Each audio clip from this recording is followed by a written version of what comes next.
A lot of dead monkeys. George. Shall I cough on you, George? Let's just stay ahead of the wind. Final Flicks.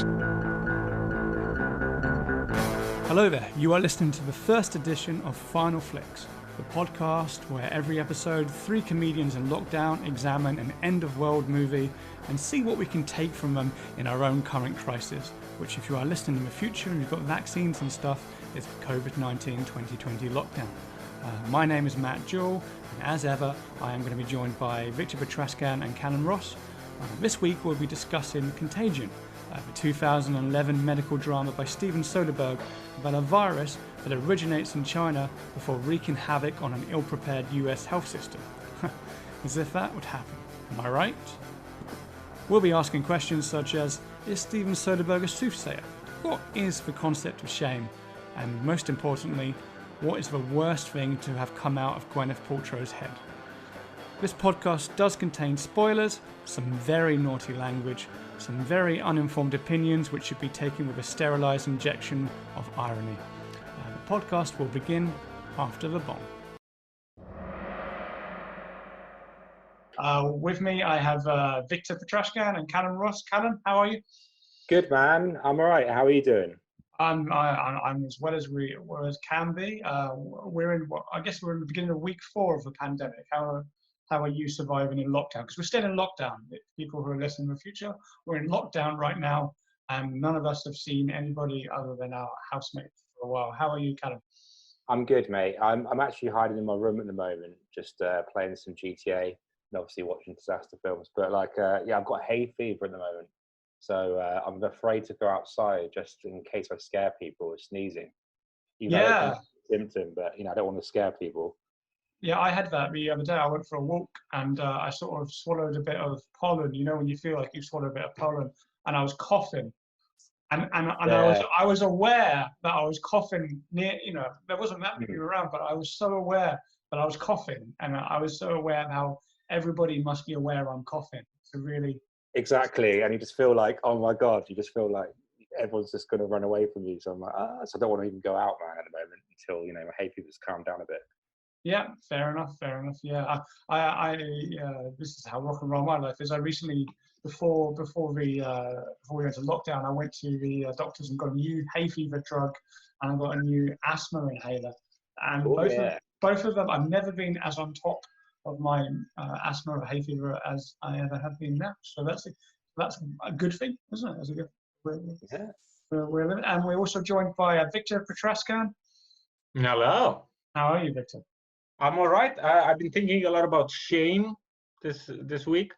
Shame. Yes, shame. Specifically because the masturbation levels are at a yearly high. I feel like I finished my quota for the year, and we're barely on the 12th of April.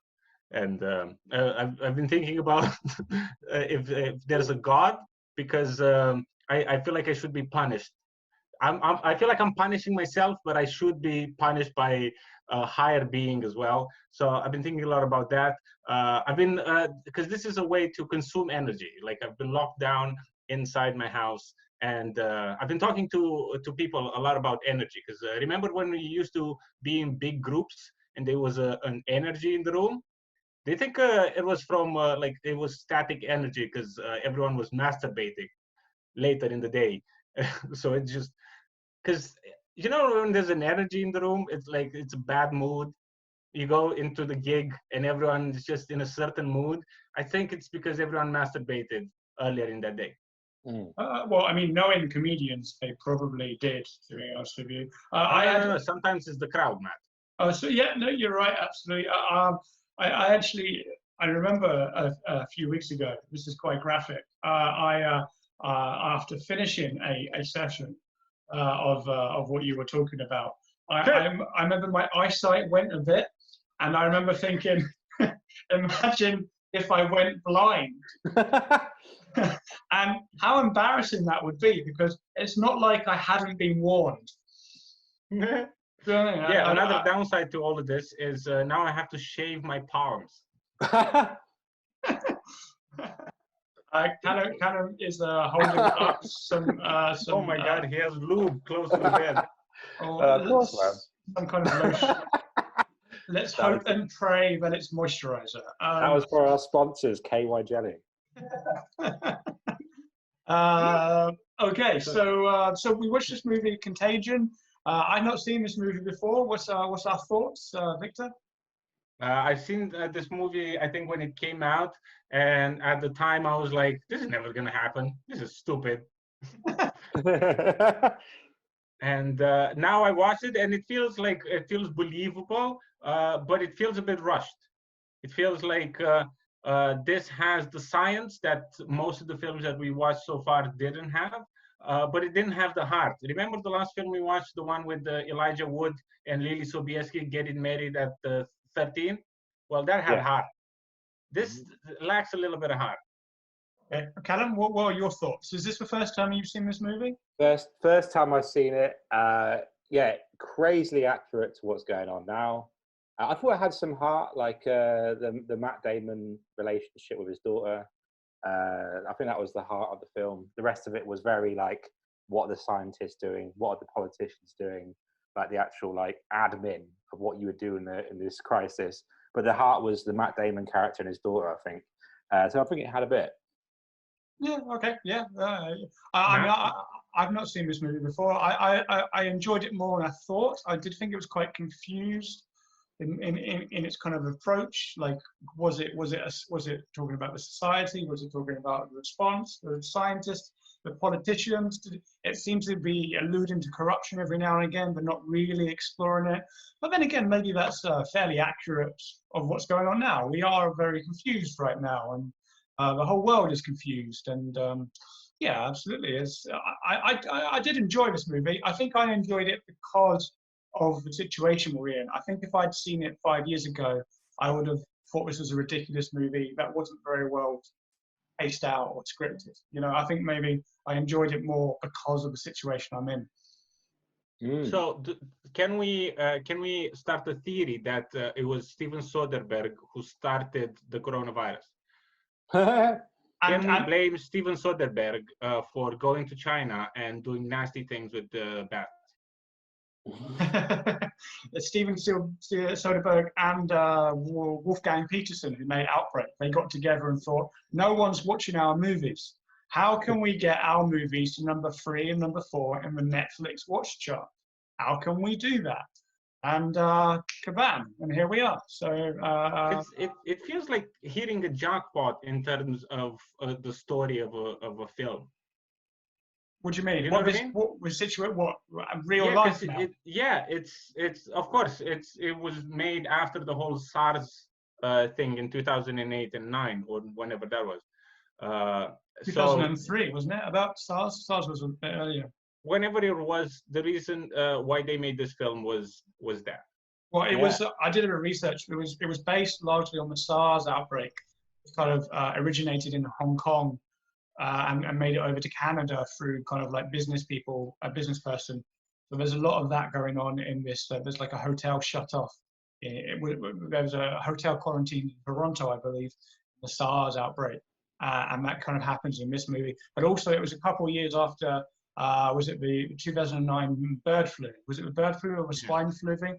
And there's a really interesting scene where Lawrence Fishburne is asked by the press, is this, are you worried about this being an overreaction because of the flu overreaction? And I always find that weird that people talk about that as being an overreaction. Why don't we think of that as the people who control diseases doing a really good job? Because I think the death rate for swine flu and the bird flu outbreaks of sort of 10 years ago were quite high. So I find it weird that as a society, we kind of go, oh, that was an overreaction, rather than some people who are good at their jobs stopping everybody dying. I think it's just because it purely didn't come into the Western world. And then as soon as it comes to the West, that's when people go, it's real now because white people are dying. Yeah, we have a good friend of ours called William Lee who posted something really interesting. He was like, he said he's a Chinese Australian man who's a very interesting combination there. And he's saying that we were saying this is terrible, and he said no, this is more like a storm season. This happens quite often in Asia, a pandemic that kills many people. So maybe this is new to us as a Western world, but it's not new to other parts of the world. The idea of a pandemic where you have to stay indoors, you have to sacrifice whatever you were doing. So yeah, it's the first time it's gone global, but there's been warnings, very much like my masturbating. It's not like it's not like we haven't been warned. You know, we have been warned. Don't you feel like what's happening right now is like, remember when you were a child and everything got taken care of by your parents, but then you grow and then you leave the house and you go to live by yourself, and then you realize, oh, the reason why no one robbed us is because someone closed the door every night. Yeah. You know what I mean? Yeah, and then you realize, oh, that's why it never happened. Oh, now I have to do it too. Victor's talking from experience, because we once lost a deposit after leaving the door open in an Edinburgh Fringe flat. Do you remember that, Victor? Was that one of the reasons? I Well, remember that was one of the reasons that they took some money from us. Was the fact that we left the door open a couple of times because it didn't shut very well. But yeah, you're right. It's the simple kind of things like that. So I thought, first of all, this movie gets a lot of stuff right about predicting about our current situation. So I thought we could talk about that. So what did you notice, Victor? What I noticed is, of course, what it doesn't get right. Okay, well, we can get to that eventually, but let's start with what it does get right. So what does it get right? Well, the way that it spreads. Yeah, touching. The time it takes to come up with the vaccine, all the people involved, all the bureaucratic barriers that now, of course, they're not in place, because the way that the government's reacted is like no one, even this film never even imagined the fact that everyone would stay at home because the government told them. But it gets right that it's a disease much like the one that's outside. The difference being the death rate in the film is 20 to 25%. Yes, as opposed to 5-10% of what the thing that we are facing actually is. Yeah. What did you guys notice? So yeah, I noticed the most common factor was the rioting, or that was very similar to like the panic buying that was going on. But I'm not sure I've seen any riots as such, but like did the scene where they're in the chemist. What's that chemical called? Like Jude Law. Hold on, I wrote that down somewhere. Let me just find it. It was like Forsythia or something. Forsythia, whatever it is, you can look it up. But I feel like that, I haven't seen that happen. I mean, apart from when Greg's was closing down up north, it's like we've got one sausage roll left, and everyone sort of beat each other up for it. But apart from that, man, I don't know. The panic buying was quite real, I feel. Sorry, it's Forsythia, which is actually a real.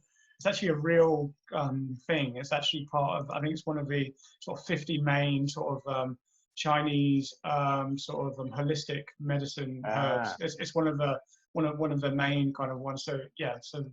But that kind of sounds like what Trump is saying about that, whatever his medicine. Well, exactly. I mean, I was going to say that, yeah.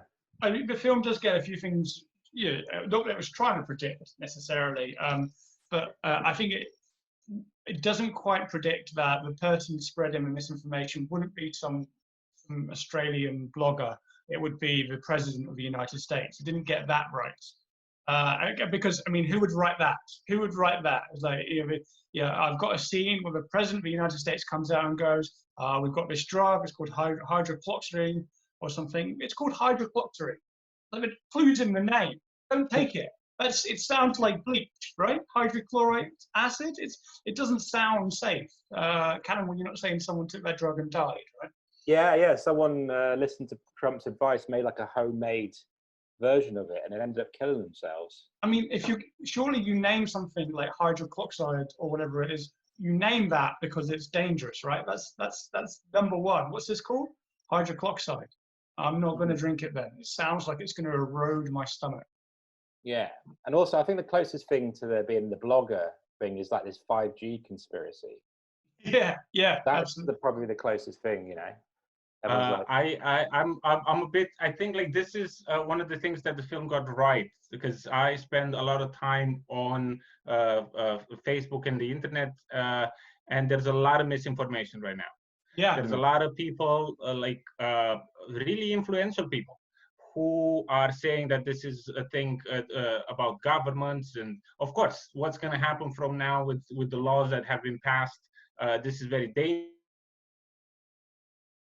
dangerous because it gives president powers, and if they work and it totally makes sense, but who knows in a year from now if they still have this kind of power.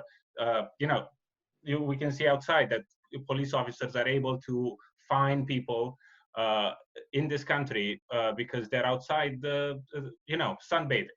Of course, now it makes sense, but if they have that power a year from now, it doesn't make sense. So there's things like that. But misinformation, I think, is one of the worst things that's happening right now. These are just examples that everyone knows because they got to Trump.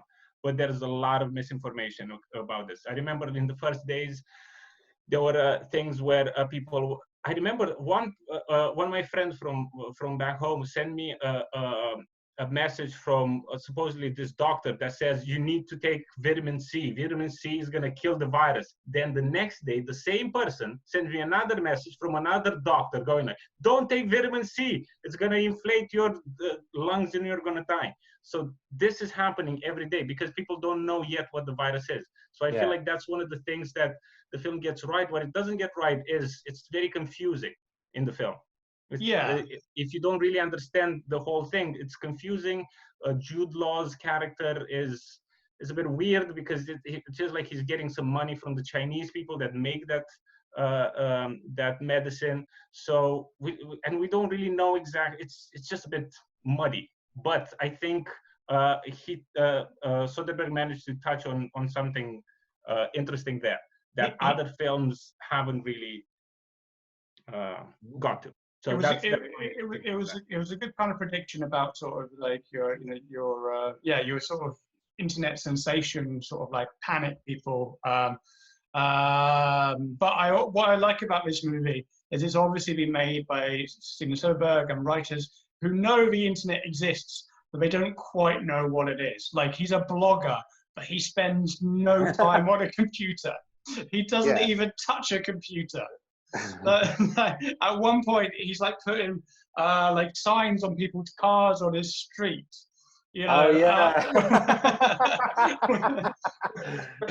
Which I feel is like, maybe you would do that, but that'd be like 20th on your list, right? He says he's got like 12 million people visiting his blog.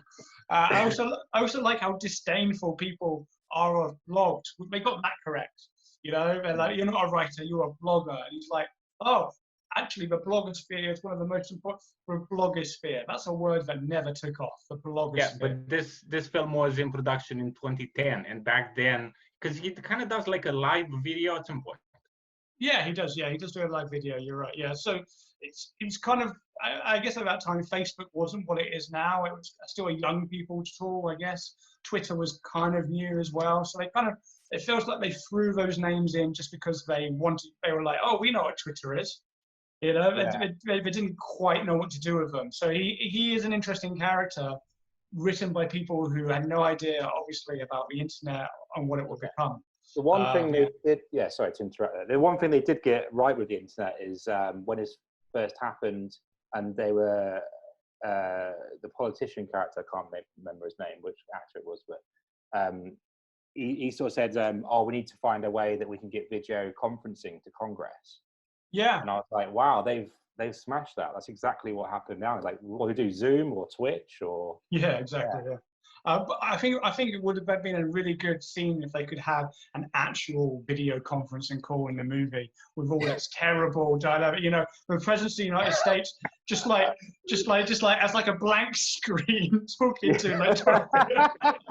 Yeah, this one of them's like, can you hear me? You're on mute. You're on fucking mute.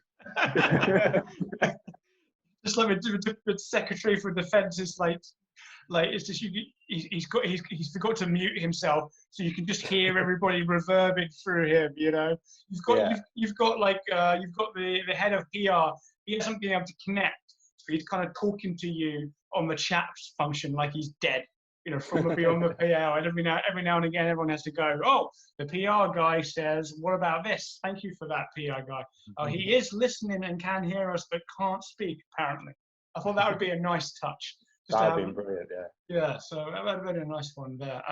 So let's get to the movie anyway. So the movie starts with Gwyneth Paltrow cheating on her husband. It's such a Hollywood thing. It's like we need a hook. And we've talked quite a lot about this weird phenomenon in Hollywood where the way they get to relate to you is by showing somebody normal doing something horrific. So the first thing we do is we get someone we're supposed to relate to, and that person is Gwyneth Paltrow cheating on her quite lovely family. Not knowing that Gwyneth Paltrow in reality later on will go on to do something much more horrific, where she came out with that candle that smelled like her hoo-ha. Oh, I thought you were going to talk about inspiring Chris Martin to carry on writing songs. I don't understand why you guys don't like Chris Martin over here. There must be a Romanian equivalent of a band that are objectively fine that everyone hates. Like I think that's the key thing about Coldplay is they are objectively fine as a band. They're not inspiring. There's nothing terrible about them, but everybody hates them for their sheer competency. I don't understand why people don't like Coldplay but do like Oasis. Oh no! I think Oasis has a working class element to it that Coldplay does not. So, Coldplay. All the guys went to UCL. Yeah, basically. Well, I mean, Oasis is from Britpop, and we have to remember Britpop was basically punk for lads. That's what Britpop basically was. It's like imagine you're a lad and you're a geezer, but you're playing guitar music as well. Anyway, let's go back to someone else that everyone hates, Gwyneth Paltrow. So Gwyneth Paltrow, she cheated on her husband, and the first scene's her phoning somebody, phoning the person she cheated on, and yeah. What do you think about that, Callum? What do you think about the first thing we see is Gwyneth Paltrow doing something horrible? I was like, yeah, it's her character. I mean, I've read that fucking cookbook. It sounds awful. Yeah, I don't know, man. Like, it's she died pretty quickly. I was gonna say in the other film we watched, Outbreak, how the main characters died pretty quickly, right? And then later on, or the patient zero character, the one that we first see has the disease, they always die really quickly. Yeah. Yeah. And then the other ones later in the story don't die as much, so they can have more dialogue or whatever. I really feel like that they did it with this film as well. Like she died like immediately as soon as she got home, right? And started fitting on the floor. Yeah. But so did Kate Winslet's character. No, Kate Winslet died about halfway through. She is very much the end of sort of stage 2 of the movie when she dies. Yeah, but from when she gets the virus. Yes. And, from when we see that she gets the virus till when she actually drops dead. It seems like there's no. But that's another thing this movie does get right, and that this movie, it's not explicitly said, but it seems to have a sort of 10-day kind of fight, and you seem to be asymptomatic for a long period, and then you get ill very quickly, and that is actually what's happening now. So it's quite they did kind of get that right. And that, she does start coughing. I don't know, I've woken up a few times at night coughing, and I thought I've had that moment a couple of times when you're like, oh shit, and she's got her own thermometer. My girlfriend has brought us home thermometers when we get to that point. Do we have this temperature? So, and there's people, there's sort of, that sort of self-help kit. I know that she's a professional, she would have it anyway, but that's kind of, there's a lot they got right with that Kate Winslet thing. Yeah. I was like that. Sorry, you go first. No, I was going to say when she's having the fit on the floor, and then Matt Damon's character is like shaking her, and he's like, "Honey." He's like, "Can you not see? She's clearly having a fit. Like she's not going to. She's like foaming at the mouth. Like, what do you want her to do? Just go, yeah, sorry. What was it? What do you want for dinner? Like, what the fuck?" I was like, why is he like asking her to speak? But there's a good point about that. The first thing he does is shield his son from seeing what's happening, rather than helping his wife. I think there's a good message there. Like our first like we've got to a point as a society in the West anyway, where we are more worried about how we look than how we are. You know, the whole kind of, but you know, we're not actually. We would actually rather deal with. Like, I reckon I would do that as well. You know, when I felt ill, I've gone home to ask for help rather than going asking for help from people around. You know, that whole kind of like delay in accepting what's going on. I think that's been done deliberately to show. I think that he's in shock, doesn't know what to do. He's not used to this. He's not a hero. We don't even know what he does. We presume he's like a binman or something. I don't know. Have you seen his forehead? Probably not as smart. What I like about Matt Damon is he's very believable as quite an attractive guy who would be a good father, who you'd want to marry, but also who you'd want to not be faithful to. You know, I've noticed this is like the worst shape I've ever seen him in any film. Like, he's almost Fat Damon, to be honest. Like, I know in between like Bourne films, he's just like, I'm just going to cake out, and they're like, oh crap. He's just getting loads of offers for like cool like spy type films, but he's like, oh, I've eaten too much. Well, you've got this role as a dad whose wife dies. All right. And also he's a cuck because she cheated on him. All right, I'll take that role. I think he's a very versatile actor. I liked it, Matt Damon, in this role. I also like his character, the fact that he's next to the virus, but he doesn't get it. And people don't understand why. Because it feels like that's what's happening outside. There's a lot of people who get this thing. And they don't know why they're healthy. But they're healthy. It's like they don't have anything. Yes, the people right next to them, they drop dead immediately, which is, it's a weird thing that they got right. Yeah, absolutely. Yeah. And also the fact that, like, I think a lot of Hollywood movies might have him like whisked off to a lab to be tested on, but they just kind of let him go. They're like, you haven't got it. Bye. Yeah. You know, like he's lost in the scramble, as it was, you know, like, you know, he probably would be quite useful, somebody looking for a vaccine, but he's never traced, and it never gets to the people who do create the vaccine. And that's probably very accurate as well. There's probably plenty of people out there who might be sort of an interesting case to be looked at, but are just not being picked up by the channels, because the channels are overwhelmed by other things, people dying mainly, or people being What I also love, there's another scene, because if we're talking about this storyline, there's another scene that I really liked in the film is when he sees his neighbor's house being robbed. Yeah. And he doesn't do anything. Yeah, well, that's right. What would you do something? Well, he does try and find. I don't know, but it's exactly that kind of scene that makes me go, why would I do? You know, and I think that's like for the credit of this film, where it does really touch like something interesting, because it's a good film. It does have some, you know, shortcomings, but this is one of the great parts of the film where you see this father putting his daughter's well-being on behalf of his neighbors, and he's just stood there in the window just looking. Obviously they're being robbed and they're being shot, and then later on he does, I don't know if he goes into the same house or in another house and steals a shotgun. I feel like that's the very human, you know, very subdued kind of fatherly kind of characteristics to his character. And those were little moments that I really enjoyed in the film. Yeah, absolutely. It felt very human. Yeah, I think Matt Damon's. I think he is obviously, if you talk from a sort of narrative point of view, he drew every man, isn't he? Here's where we find out what's going on in the real world, as it was. But is it enough for the whole film? Because as you guys were saying at the beginning, his storyline kind of carries the emotional weight of the film. It does, and also it is quite inconsistent, you know. But then again, like you say, he is out of the prison. There's a lot of great scenes where he's kind of like stopping his daughter from getting with her boyfriend, you know. Yeah. And imagine that, being a father, you're like, I've got a valid reason for stopping it. Yeah. Do you know what I mean? You're like, get off of her. You could kill her. Do you think at the end when he does the prom thing, do you think that's just creepy, isn't it? That's just creepy. He lets them go in the garage and go to third base in the car? Only third base though. You can only finger her. That's the maximum he could do. Yeah, and also my daughter's like, Dad, you can come and take a picture of me pre-coital. Oh, yeah. Dad, I'm going to have sex in 10 minutes. take a picture of your virgin daughter. Don't I look like my mom having sex with another guy while yours just stood there watching?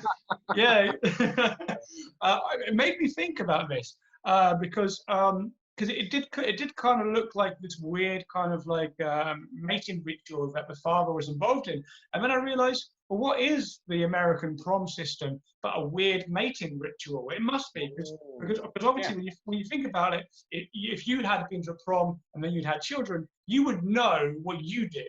So therefore, you would know what your children are about to do. And the American culture doesn't really happen over here in the UK. We do have proms, but to be honest with you, it's at least 2 or 3 years after we've all fingered each other behind a Wetherspoon. So it's way too late for that. But it's not really, it's something you do. It's like a party you go to. It's not something that the family invests in. You know, the whole kind of like, we buy a dress, or the whole family comes over, takes a picture of her, you know, takes a picture of him, you know, while he's still got an erection going in, you know, and then they go to the ball, and then they come back late, and then your father walks in and pats you on the head and goes, "You're a man now, son." That's a mating ritual, basically, surely, right? Still not as creepy as Elijah Wood marrying Lily Sobieski. To save her family. Yeah. It's like, I'll save your family if you marry me and occasionally tug me off on a Sunday. That was a reference to Deep Impact, by the way, guys. Deep Impact was a movie which we watched last time. So if you want to go back and listen to that, if you're going backwards through them, go back and listen to that. What do you think about the other? Because this whole film is just a bunch of stories that by themselves don't kind of work, kind of don't work, but together they make. They're supposed to be making something greater. You know what I mean? Yeah, I mean, Soderbergh won the Oscar with Traffic doing this. It's more like an anthology, isn't it? It's more like there's several stories, and I imagine. We were talking about how Gwyneth Paltrow dies very quickly as Kate Winslet. We talked last time about Morgan Freeman and Deep Impact just doing his scenes in a day. I reckon they probably brought actors in for very short periods, filmed their story, and then they probably were left with a bit of an editing mess. They had to kind of chuck together because it would be too expensive to get Kate Winslet back in, Lawrence Fishburne back in.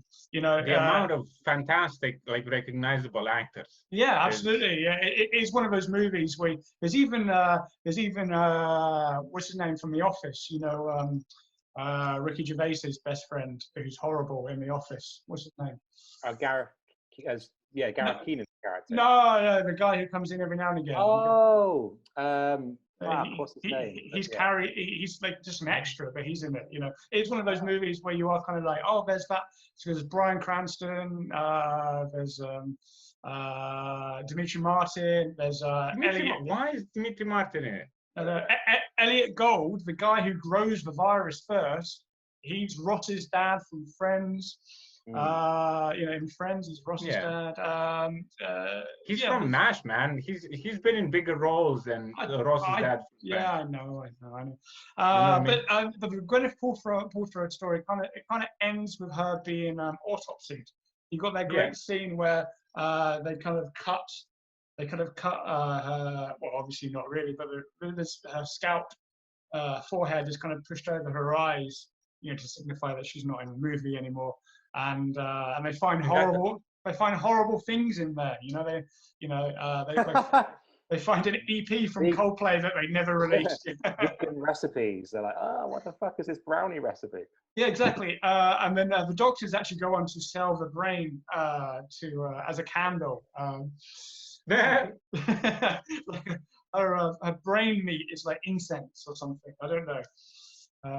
But I think Gwyneth Paltrow is quite believable in her character as some kind of like a well-to-do business lady who has like the lifestyle background. I don't know if you've ever seen the movie Up in the Air. Have you seen that movie Up in the Air with George Clooney as someone who has that kind of lifestyle? It feels like that story is being put into a disaster movie.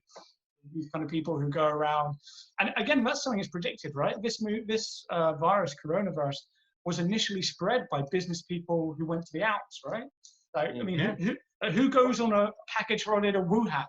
No one. You know, like it was brought back to Europe through business channels and primarily through like sort of skiing resorts in France and Italy, and then back to the UK. It's yeah, absolutely. It shows at the end kind of how it started. So it was the bat had the virus, and then he shit, and then the pig ate the bat shit. Yeah. And then that chef cooked and had the raw meat on his hands, and then sort of hugged Gwyneth Paltrow. Yeah, I didn't really like that explanation. I kind of like the idea that she got it from somewhere as well, you know, that they don't really know, like the fact that it kind of came together in this casino / restaurant. Yeah. Also, that who doesn't seem very likely to me, you know. Yeah, who would actually like? You wouldn't go and like shake hands with the chef. No, well, it would in that kind of environment. That's why people do these kind of jobs and earn that kind of money, because they do that kind of stupid shit. They eat all sorts of like dangerous animals that are extinct, even though they taste like chicken. And like they shake hands with the chef. Oh, who made this food? Oh, I want to compliment the chef. Oh, well done on the salt. Yeah, imagine if it came out that Salt Bay was like the coronavirus, because everyone gets their photo as Salt Bay. Yeah, Gordon Ramsay didn't want to pay his employees. Yeah. Oh shit. Jamie Oliver came out with another jerk rice. Yeah, bat rice this time. Culturally appropriating again. There's a great line in the movie where somebody goes, somewhere out there, the wrong bat met the wrong pig. Do you know what I mean? It's like a weird Tinder kind of like swipe right on the pig. But I mean, again, that was kind of predicted quite well. Also, the washing the hands message, you know, like if the chef had washed his hands. Because the virus is similar to corona. It's spread very similar. Like fancy terms for touching surfaces. I did watch I watched a video on YouTube. I wish I could remember who it was so I could say it here. But one of these videos where like a medical doctor watches Contagion, and he said the sort of diagram they used to show the virus is very, very similar to how the actual coronavirus is, that has like sort of things that hook on. He was very complimentary of a lot of the sort of jargon and the science to it, you know, because where Kate Winslet, when she talked about how it spreads, you know, about the is it what's the name for the things that it sticks to on the surface on the surfaces? There's a specific word for something it. Fomites. Fomites. So she talks about fomites, and then there's the customary economic roadblock character who's like, how much money? And she's like, yeah, you know, we're going to die if we don't wash our hands. You've got to stop touching your face because you touch it like 2,000 to 3,000 times a day. Is that a true stat, by the way? The 3,000 times a day, is that true? I think it is, yeah. I think That's it is. Crazy. Yeah, because it's like, I think is it not like 1 or 2 times every waking minute? And how many times do you reckon Victor's touched his dick a day now? He's touching it now. Can you not see? Right. Oh yeah, my hands are like Monica Lewinsky under the desk. There's another thing when we're talking about the whole science about it. It's the fact that they have improvised hospitals, the way that we see right now happening in London and in New York, especially like the big cities, the big epidemic centers. Yeah, there's improvised hospitals, and people just die as just another person in another bed. I don't know if you guys have seen this. There's aerial footage from mass grave in New York. Yeah, where that's what they're doing with the people. It looks exactly like the film. And you do see that in the movie, the mass grave, that Kate Winslet's character eventually kind of ends up in. Yeah, the fact that but there's also like there is some good sides to it. You know, so when Kate Winslet's dying, we'll get to her story in a second. But when she's kind of coughing and dying in this kind of makeshift hospital, there's a guy next to him who's like panicking, and she kind of like puts her coat over to him, and then sort of a nurse. I think it's supposed to be a nun. I guess it's an American thing. I don't really get the reference. Is like comforting. So the idea that like, even though these people are dying anonymously in places like this, there are people there looking out for them. And also, so Kate Winslet's character is really interesting because her character is based on, I don't know his name, but an Italian doctor who found the SARS virus, and he himself died trying to trace and track down this virus. So Kate Winslet's character is very much a real testimony to, I did a bit of research on this. I say research, I read somebody who did some research, and they said that the amount of healthcare professionals who die while tracing and tracking and dealing with viruses is very high. Like a lot of people, you know, they're very geeky about these kind of things and they're very kind of into it, but they do kind of die quite regularly just because they're in harm's way. And we do see that in the movie. I think that's a really good, I think, again, that's something the movie gets well, that the idea that, you know, nurses and doctors and virologists, they are just as susceptible to this disease as we are. And it's not as dramatic as in, say, Outbreak, where the whole world goes, oh no, they've got it as well. You know, it's just they go into hospital and maybe don't come out the same as we do, you know. There's really... in this kind of vein of the story, you have that scientist who does discover the vaccine and injects herself. That's a precedent. Yeah. That's a precedent. Because they talk about the stomach ulcer. Stomach ulcers. Yeah, and he won the Nobel Prize for that. There is precedent for that because you can't get clearance. It takes a long time to get clearance to test it on somebody. But to test it on yourself, well, you make that choice, you know. So there is that, and who knows? Somebody might be doing that now. We do not know. I think the timeline for the vaccine is very inaccurate. We're finding out, aren't we? Because I think they sort of have a vaccine kind of ready to go within a few weeks. Although the timeline is sketchy, it's deliberately vague, I guess, in the movie. But I feel like it's a few weeks until they get the first people. What I find very strange, and I don't know if this is going to happen, is the lottery, the birthday lottery, where they choose the people randomly who are going to get the vaccine and who not. Well, let's come back to the lottery. Let's come back to the lottery, because at the end I want to talk about how, because what the movie does address that we don't know is what happens afterwards. Because the movie does kind of get to the point where the virus has run its course for whatever that means, and what life would start to look like afterwards. We're not there yet, so it's a really interesting. It would be interesting to see in a year's time how accurate that kind of lottery system is. But let's go around with the Kate Winslet characters. Kate Winslet, she and Lawrence Fishburne, they are the two guys, or the team. They are medical investigators. They're the contact tracing. You know, the people that don't exist in the UK. You know, we don't even have two. In this movie, they have two people who are finding people and talking to people. Because when she gets it, she phones up and she's like, "Can you tell me who was the person who brought me my food?" You know, I do find it quite weird that the receptionist is like, "Oh, yeah, it's this person." You know, you want some identification, I feel, but yeah, there is that contact tracing, again, very accurate, and also some countries have done that really well, and who are, like I read about New Zealand today at the moment, only has one death because they are contact tracing everybody who gets it and isolating anybody that could have it and then testing them. But New Zealand is like particularly exceptional when it comes to like foreign agents. I know that it's illegal to bring any type of fruit into the country because it might infect and it might bring new diseases to the local flora and fauna that they might not be able to control. In the same way that in the UK, there's like gray squirrels outside. They used to be brown squirrels, but gray squirrel got in. Red, whatever. Like it's all gray squirrels now. Yeah. I feel like, don't know about you, but just growing up in the UK, seeing your teenage mates not tell everyone that they had chlamydia, not calling like the 6 people they slept with. Like, I feel like that's just like a UK trait that we're unfortunately terrible at.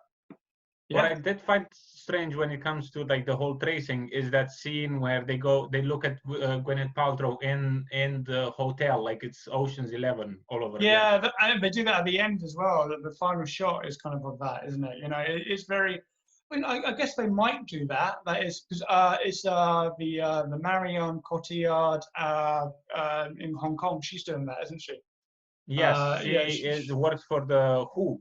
She works for The Who, which is based in Switzerland, whereas Kate Winslet, poor Kate Winslet, she has her entire career she's doing an American accent, and she's not American.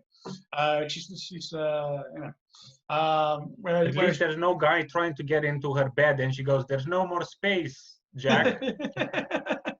And speaking of accents, how bad was Jude Law's accent as Australian? yeah, I couldn't work out if it was. Yeah, it's kind of like he's not great at doing a working class accent anyway. So so even when he does a Cockney accent, you're kind of like, no, that's not a Cockney accent. That's what I thought at first. I was like, is he trying to do a Cockney accent? No, because he's talking to another Australian person in the first scene, and that's how you know it's Australian, because she's doing a good Australian accent. Maybe she's Australian. I don't know. I mean, he's doing a terrible one. Can we address something very important, guys? What about Jude Law's hairline? It's the weirdest thing in cinema in the past 15 years, man. It keeps going back, and people still ask this guy to be in movies. No, it's because he has a posh hairline. So his hairline, it looks really good when he has sort of the sort of posh upper class quiff going on, Yeah. There's sort of Hugh Grant, kind of like Four Weddings and Funeral, kind of like bushy quiff that's kind of pushed back a bit. It looks good when you have that. When he's trying to play an everyman, he does just look a bit weird. Yeah, to be honest, I'm surprised we even saw his hairline, because his Australian accent was so bad. He should have been wearing a cork hat. Like good aim. Yeah. Good aim, mate.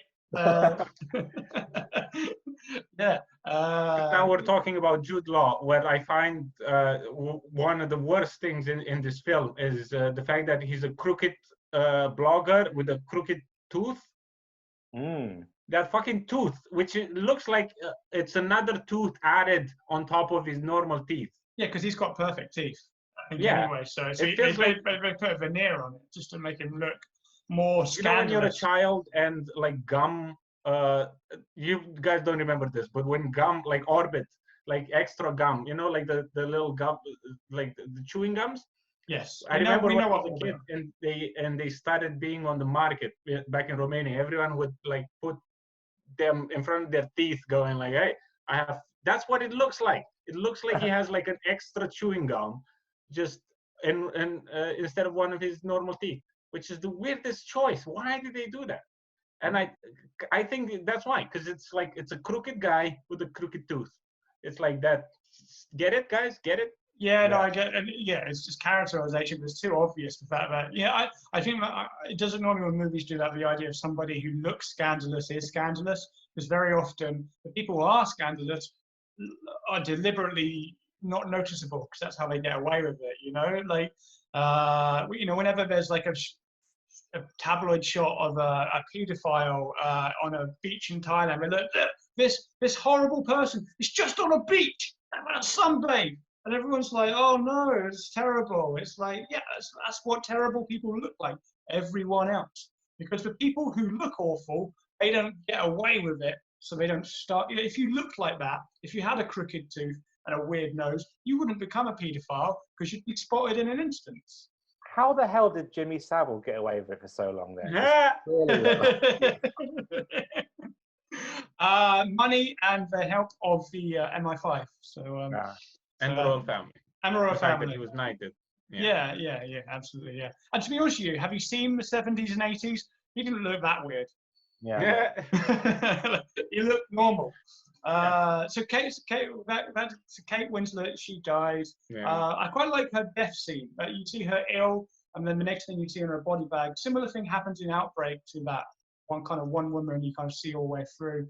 That's a good scene, I thought. And I quite like the fact that the kind of chubby guy who's her assistant, she's been nothing but horrible to. But he's a bit, Me Too-y. Yeah, but he brings flowers to her, and just kind of like, and he's like, "Oh, I'm sorry." Yeah, because he wants to cheat on his wife. Yeah, of course, but it's the end of the world, dude. Look at these people. No excuses. No means no, Matt. Look. Do you not think in 1 year, 2 years, 3 years, when this is over, we are gonna be fucking? You know what I mean? When this coronavirus is over, like the 50s. Like the 50s, the booming years. It's gonna be like that. but with worse music. You know? Good. Well, yeah, exactly. At least the 50s had like Sinatra and, you know, the Rat Pack, and everyone was listening to that kind of music, you know? There's going to be people doing it just to, I don't know. Billie Eilish. Yeah, exactly. What's wrong with Billie Eilish, man? No, I like her, actually, but it's a different podcast. The Lawrence Fishburne character, I think is the most interesting character, because he's the one character you're not really sure what to think about. Most other characters are good. A Jude Law character, bad. Matt Damon character, good. Gwyneth Paltrow character, bad. With Lawrence Fishburne, head of a CDC character, I think he's quite a good character, because he does make some mistakes, but I don't think he's evil or corrupt, but he just kind of does things that you would naturally do. If you had knowledge that your wife was an assistant in Chicago is going to get shut down, and you were the person who was shutting it down, would you not drop a call in?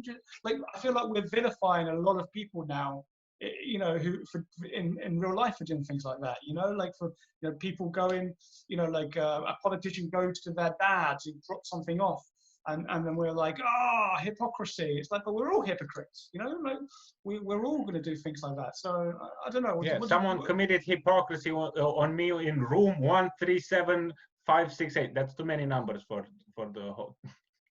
No, nobody got that. Nope. Someone committed hypocrisy on me. No, what? Norm McDonald's joke. Oh, come on, guys. Yeah, okay, fine. Niche. Yeah, you've referenced a niche joke there. But yeah, he's an interesting character because he again, what I like about it, there's a scene at the beginning where Lawrence Fishburne talks to the cleaner guy or the bin man guy, whatever it is. I'm not quite sure. It's some arbitrary working class job he does. And it's supposed to show you that he's a good guy because he talks to the commoner. But actually, that comes back later to kind of ends his career, doesn't it? The fact that the guy that the cleaner guy who he's talking to overhears him telling his wife to get out of Chicago, and then releases it on Facebook. And then Lawrence Fishburne is like on TV. He's like, this is all, and Jude Law's character tells him about this recording being on Facebook. And he's like, do you think it's the cleaner who releases on Facebook, or his wife being a blabbermouth? It's his wife being a blabbermouth, because it's his wife. I thought it was his wife being a blabbermouth, because she calls her friend and says, "You're not to tell anyone this." And it's probably like, you know, one of the desperate housewives that she calls or whatever. Well, yeah, I mean, it's the inherent hypocrisy, isn't it? Because he says to her, "Don't tell anybody, but I'm telling you." Yeah. And she does the same, you know. It's that whole kind of like inherent irony of anything you would do, you know, like, you know, don't tell anybody. And also, I thought there was a nice sort of, the idea of like the virus is very similar to like gossip. You know what I mean? You're like, you know, if you give it to one person, they'll give it to at least one more person. Yeah. So the minute you divulge any information. So I find it really interesting when people kind of say things like, government should just tell us. And you're like, have you never seen a movie? You fucking idiots. Like, we're idiots, you know? If they told us something, the government should just tell us what they're doing. No, because we would get it wrong. You know? We would get it wrong. You know, like that whole kind of idea of like, what should you tell the public? Is a very interesting story here, isn't it? What I don't like about Lawrence Fishburne's storyline is this whole like, at the end, aren't we all nice? Look, he gave up his own vaccine to give it to this child. In the same way that Kate Winslet's character gives her, the last thing she does in her life is give the coat off her back to another needy guy.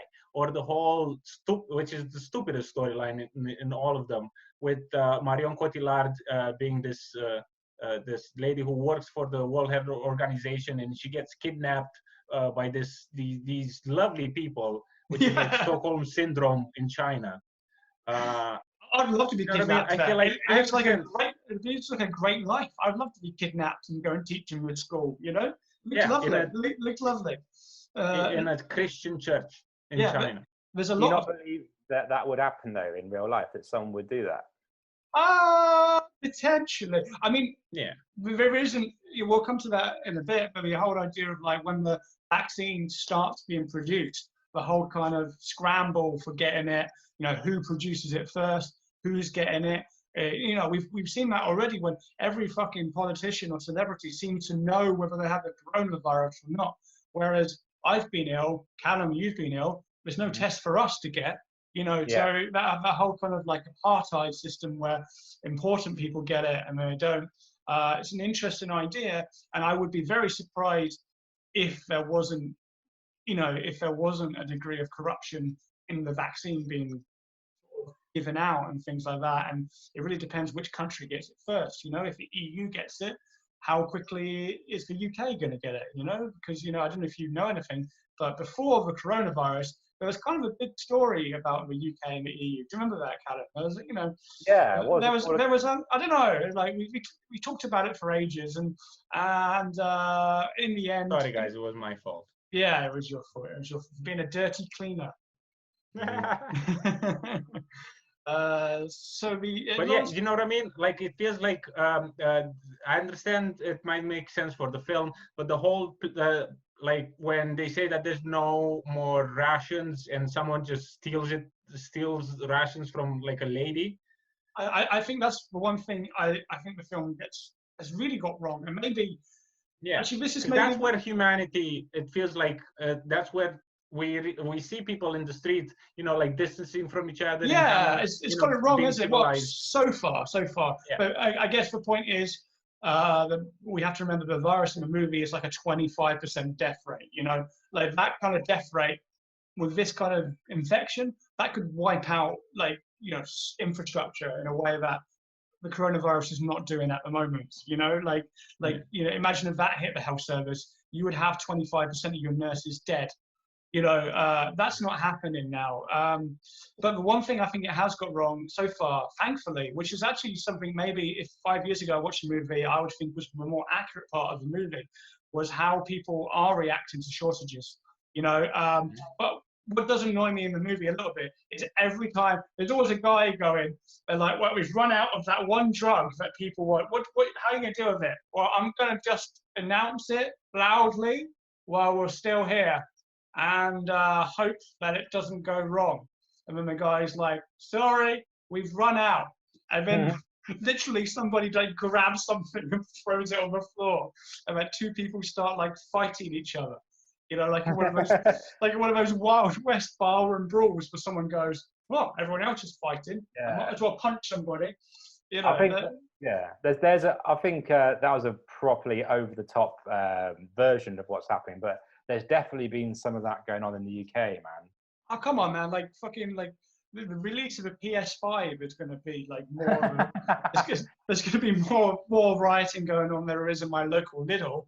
To be fair, in the UK, it's like, I think we've adapted it quite well. It's like, well, the deal is, right, you have to hate and loathe everybody around you. And the UK is like, yeah, no worries. We've been doing that since 1975. Yeah, exactly. It's like, have you ever been on the tube in London? Do you know what I mean? We've been doing that for years, you know, so. There's another thing that I really liked in this film. And I think this is what I feel like a film like this has the potential to do. It's not necessarily show like, oh, look how nasty or just clearly nice people can be. But the fact that the vaccines that they give to the Chinese village, they're placebos. That sneaky, backhanded kind of a thing that made me like, there was something in my heart when I saw that. I was like, they sneaky bastards, but at the same time, this is a great storytelling. You know what I mean? Yeah, that's a good point. What I don't like about that, I think that whole storyline, that seems to me the one victim in the editing suite. It feels to me like they had more going on there, probably because it's ridiculous. You know, it's kind of ridiculous.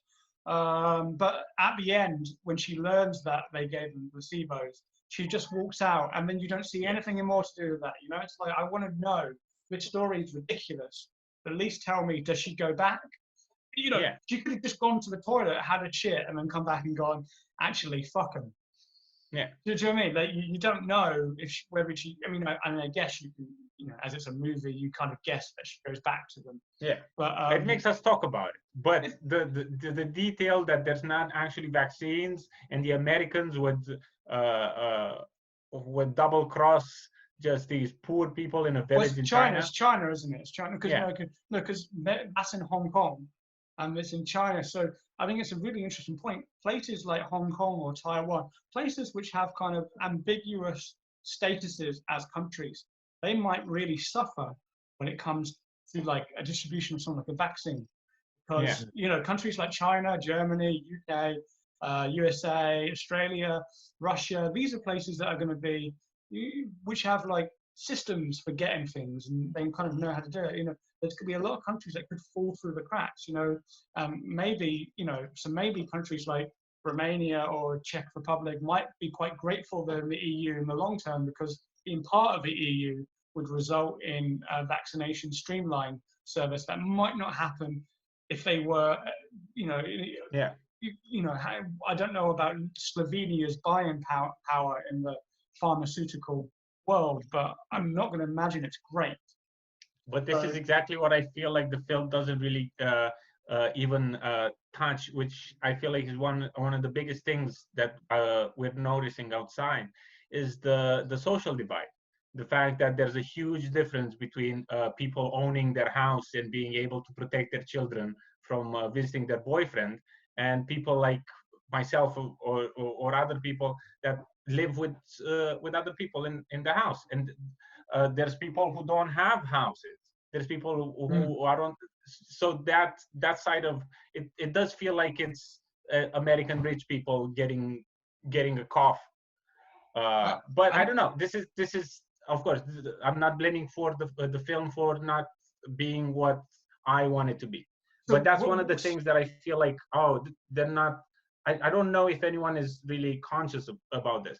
Not necessarily the differences between countries and like, they're fucking up the Chinese villagers, but within the country, in the United States. I think why is Matt Damon living in a mansion but being in a queue for food?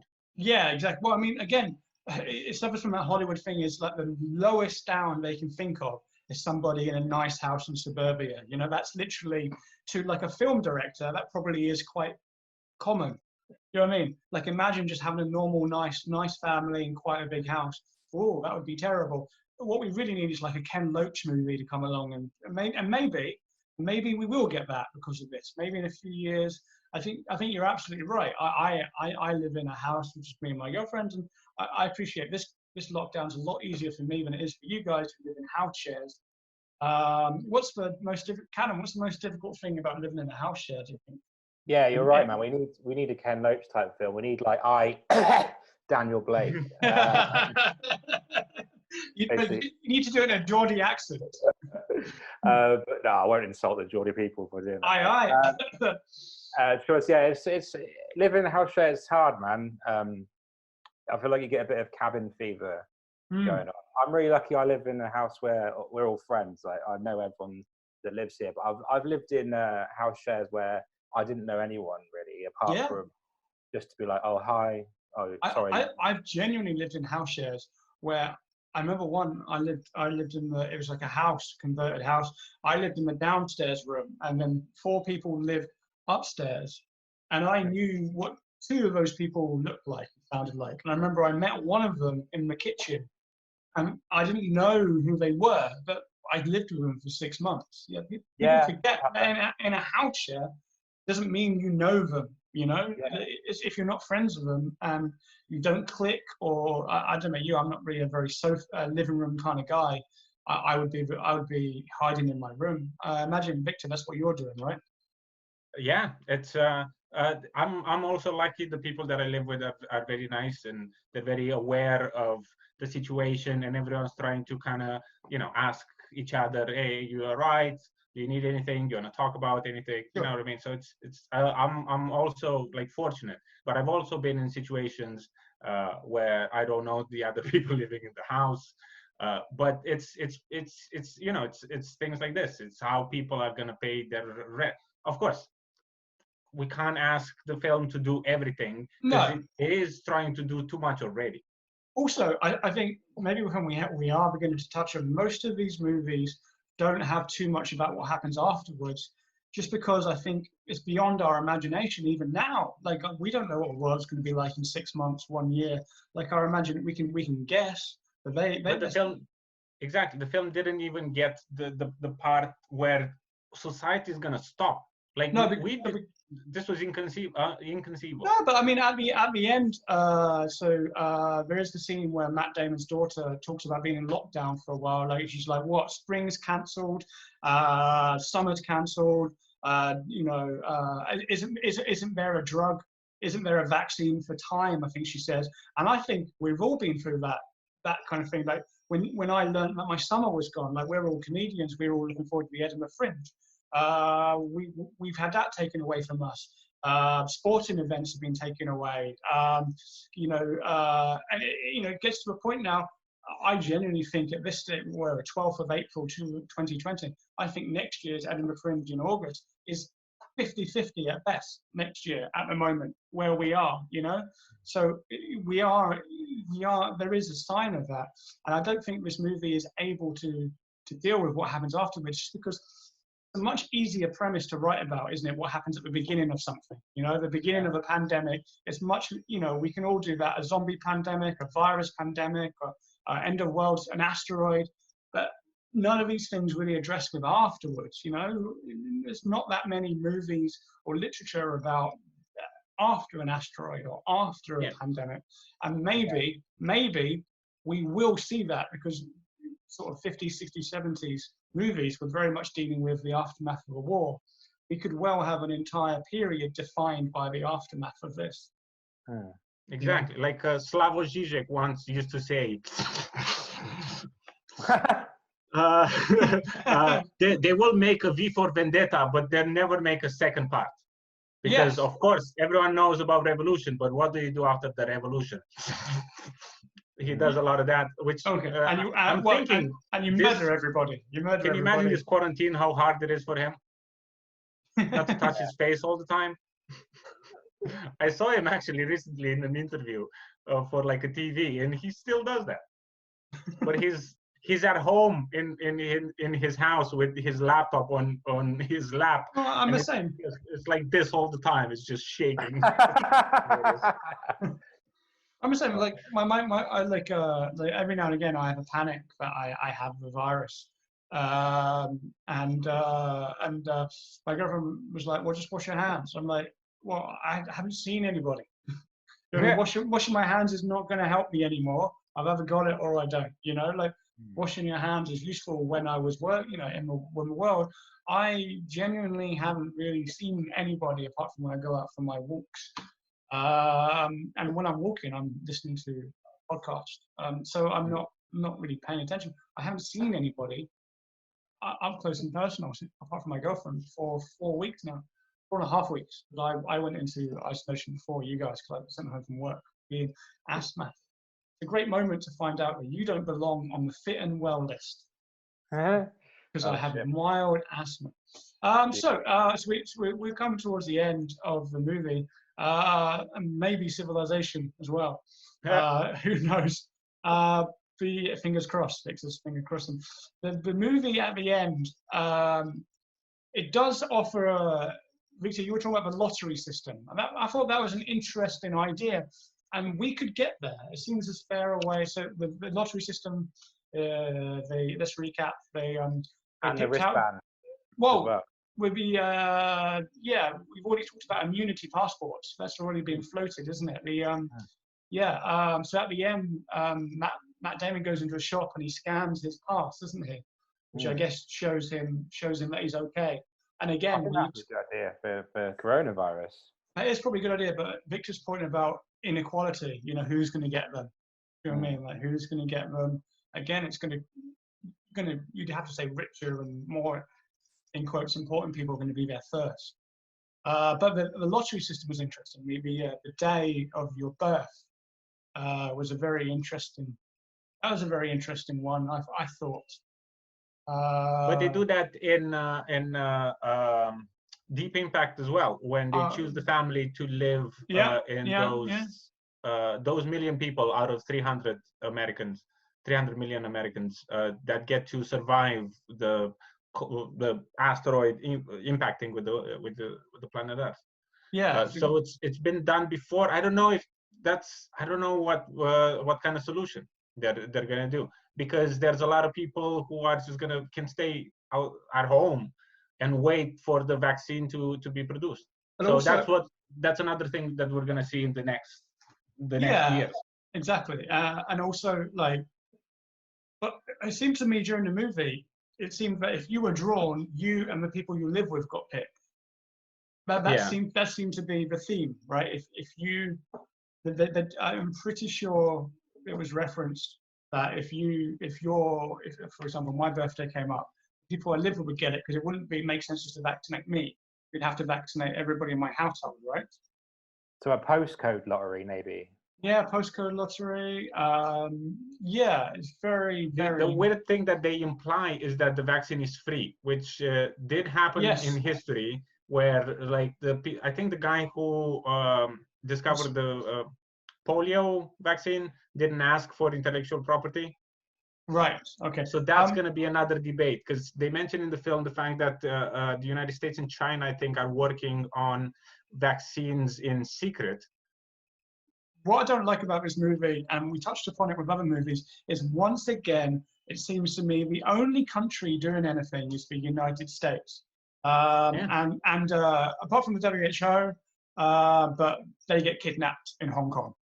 So, but there is a video conference call where there's like there is an Asian government official who kind of says to, are you telling me you have nothing?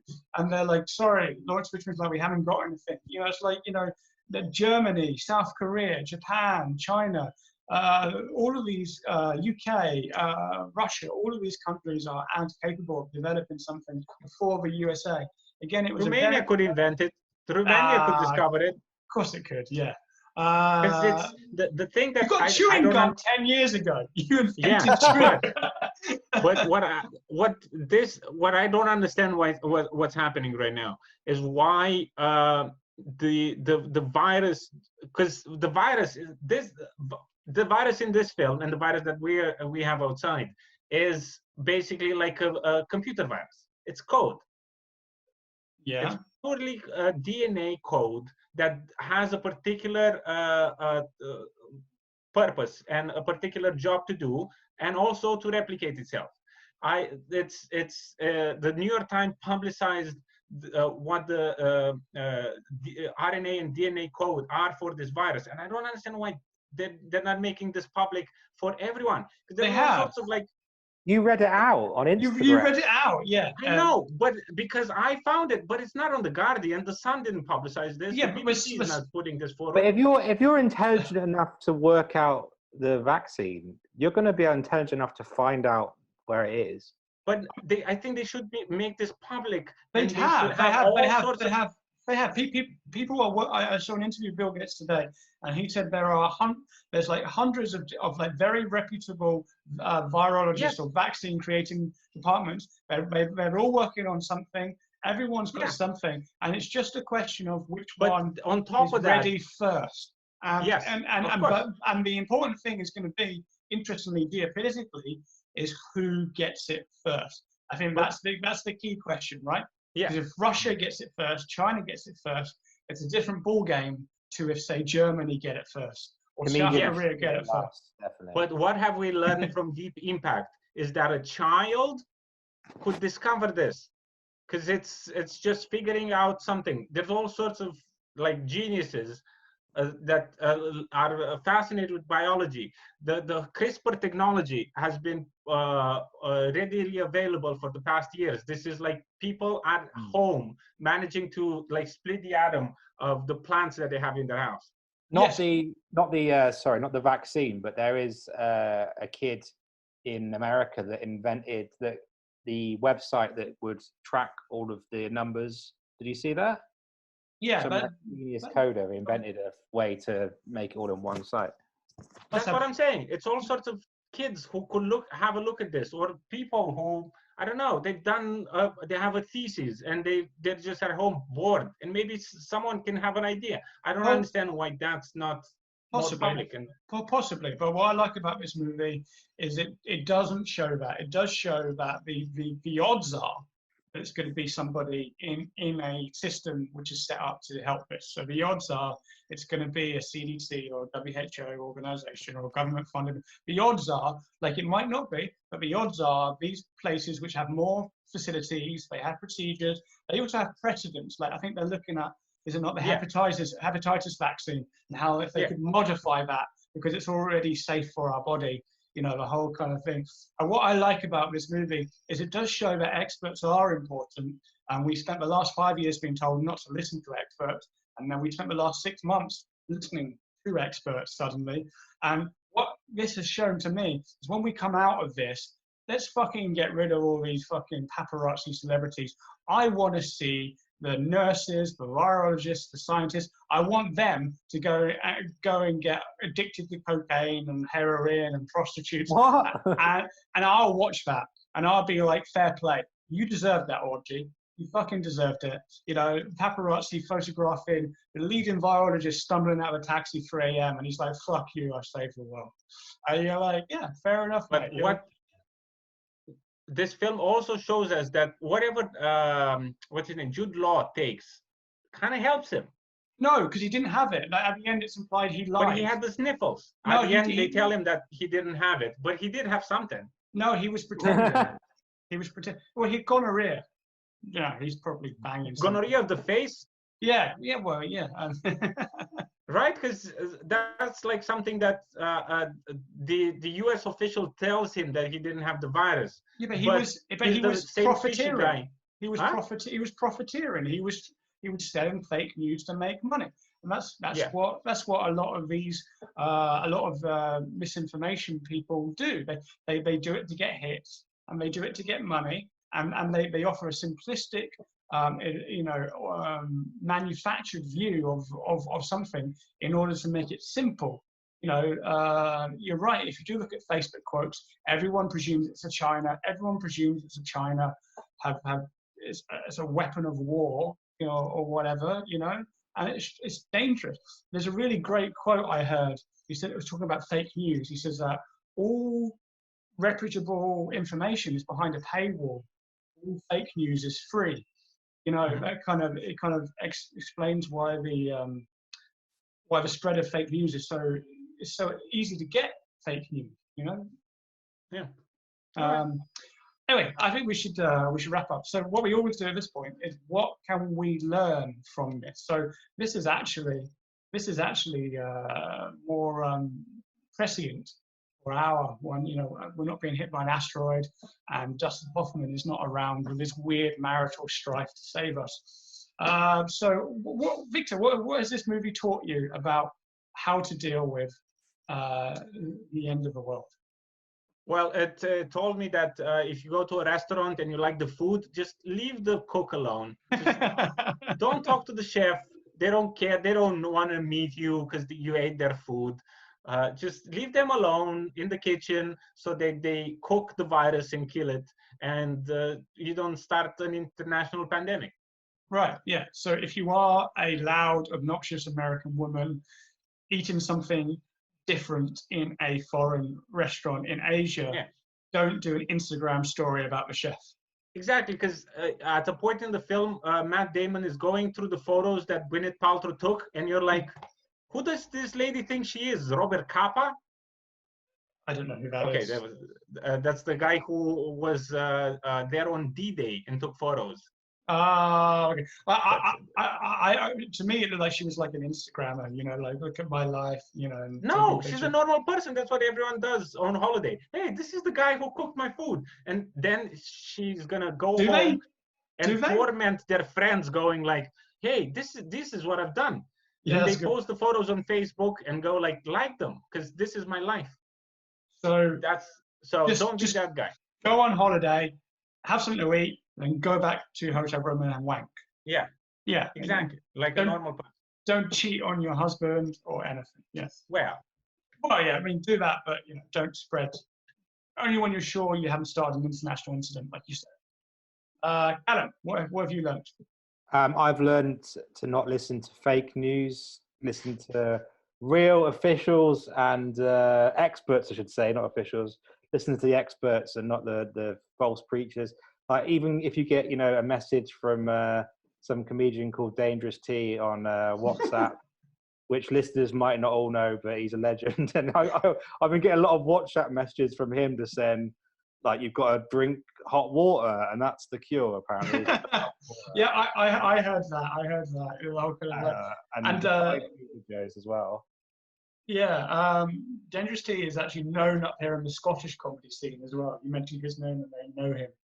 Yeah, but he sent me like 8 different versions of the cure, and so, ignore your auntie Jean. She doesn't know shit. She's good at baking cookies, but she doesn't know how to cure the corona. So just fucking listen to the experts is what I've learned from this film. So that's what you learn from Dangerous T. What do you learn from George Sharp? Don't be hit by a bus. Come on. Another person. No one knows who that is, but fair enough. Yeah, who is that? He's a white Dangerous T. He's a white Dangerous T. Yeah. I've learned not to get married to somebody who has children from a different father, and then decide to be the home dad. Don't do that, because Matt Damon is just at home looking after them. Someone else's kids. And Gwyneth Paltrow, because they've obviously the daughter Matt Damon has at the end has a different mum, who's not mentioned again, by the way, not at all. Whereas the one who dies is the one that Gwyneth Paltrow had with another father, because it's his stepson. So Matt Damon, he's literally. I'll look after the kids while you go to Hong Kong.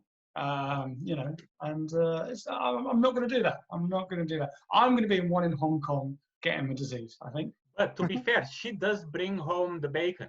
Because what she literally, that's the problem. She got it from the bacon. She got the bacon. The bacon is infected. Maybe that's the story. The bacon will kill us. But Matt Damon, he doesn't have a job. What's his job? And also, let's be honest, Gwyneth Paltrow's character nowadays would never touch meat. She would be a vegan, right? So again, as a non-eat, I almost said non-eat meter, a non-meat eater, we are going to save the world by not having pork. I thought about that a lot, actually, how this will affect the amount of meat that we eat in the future, because hasn't every pandemic started from an animal? Yeah, I mean, there hasn't been like an avocado, like an avocado met a bit of sweet corn and the virus mutated. Is somebody's dreadlocks? I agree. Kill all the animals. Yeah, exactly. That's what I was saying. Any disease. That's the exact message I was saying. Yeah. That's the vegan message. Kill them all. Yeah, that's the final supper. Get it? On that note, Fatality. Thank you for listening to the first episode of Final Flicks. You can find us on Instagram, on Twitter, on Facebook. If you've enjoyed our nonsense, please subscribe or leave a review or just spread the word. It really does help. If you want to leave a comment, please do so on either of our social medias, or you can email us at finalflicks@gmail.com. And with any suggestions of movies or any comments or any criticisms, hey, we'll take any communication at the moment. Thank you so much for having us. Next time we'll be watching the movie Deep Impact. We've mentioned lots of movies that we are discussing watching, and we're going to watch them all at some point, so feel free to watch any of them, and we will upload an episode in the future. They might be a bit out of order, but they'll all be uploaded eventually. Thank you very much, and I hope you're coping okay. Wash your hands. Outstanding.